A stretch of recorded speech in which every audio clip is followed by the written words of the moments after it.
the festival of unleavened bread, called the Passover, was approaching, and the chief priests and the teachers of the law were looking for some way to get rid of Jesus, for they were afraid of the people. Then Satan entered Judas, called Iscariot, one of the 12. And Judas went to the chief priests and the officers of the temple guard and discussed with them how he might betray Jesus. They were delighted and agreed to give him money.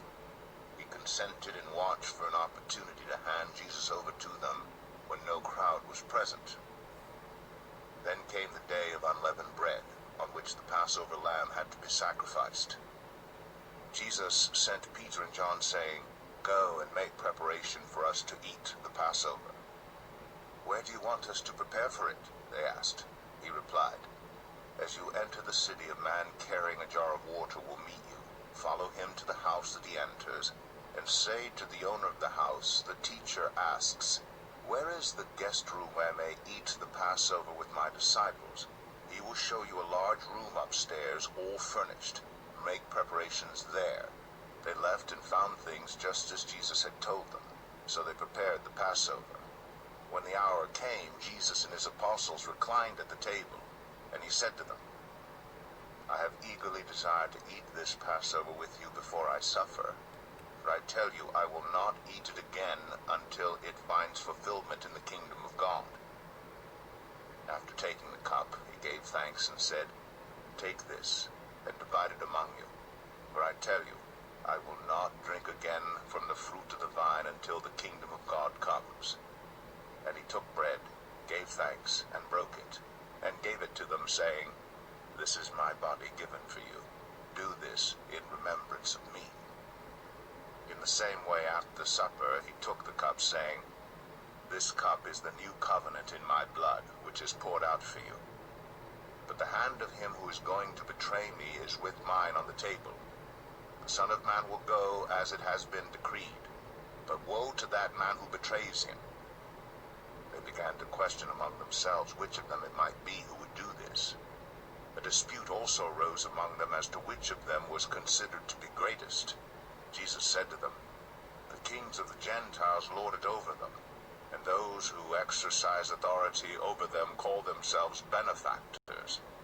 But you are not to be like that. Instead, the greatest among you should be like the youngest, and the one who rules like the one who serves.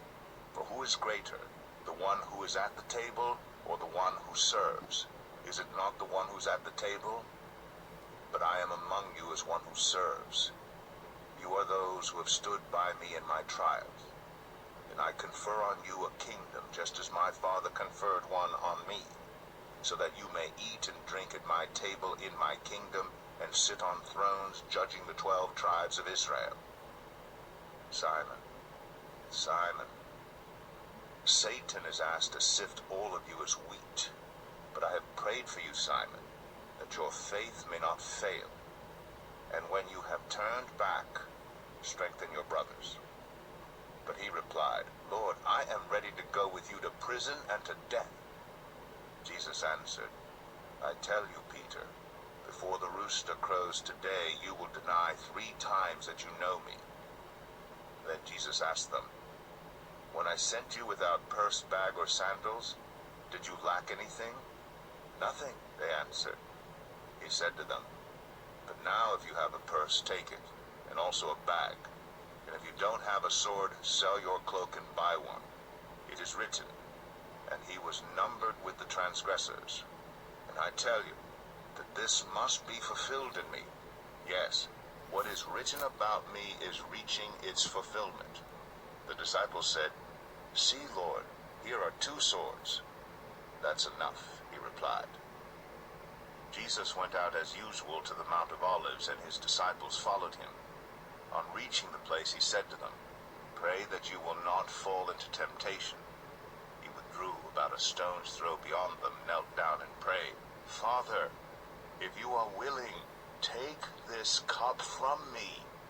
Yet not my will, but yours be done." An angel from heaven appeared to him and strengthened him. And being in anguish, he prayed more earnestly, and his sweat was like drops of blood falling to the ground. When he rose from prayer and went back to the disciples, he found them asleep, exhausted from sorrow. "Why are you sleeping?" he asked them. "Get up and pray so that you will not fall into temptation." While he was still speaking, a crowd came up, and the man who was called Judas, one of the 12, was leading them. He approached Jesus to kiss him, but Jesus asked him, "Judas, are you betraying the Son of Man with a kiss?" When Jesus' followers saw what was going to happen, they said, "Lord, should we strike with our swords?" And one of them struck the servant of the high priest, cutting off his right ear. But Jesus answered, "No more of this." And he touched the man's ear and healed him. Then Jesus said to the chief priests, the officers of the temple guard, and the elders who had come for him, "Am I leading a rebellion, that you have come with swords and clubs? Every day I was with you in the temple courts, and you did not lay a hand on me. But this is your hour, when darkness reigns." Then seizing him, they led him away and took him into the house of the high priest. Peter followed at a distance, and when some there had kindled a fire in the middle of the courtyard and had sat down together, Peter sat down with them. A servant girl saw him seated there in the firelight. She looked closely at him and said, "This man was with him." But he denied it. "Woman, I don't know him," he said. A little later someone else saw him and said, "You also are one of them." "Man, I am not," Peter replied. About an hour later another asserted, "Certainly this fellow was with him, for he is a Galilean." Peter replied, "Man, I don't know what you're talking about."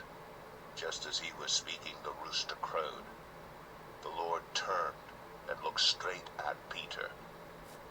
Then Peter remembered the word the Lord had spoken to him. "Before the rooster crows today, you will disown me 3 times." And he went outside and wept bitterly. The men who were guarding Jesus began mocking and beating him. They blindfolded him and demanded, "Prophesy, who hit you?" Then they said many other insulting things to him.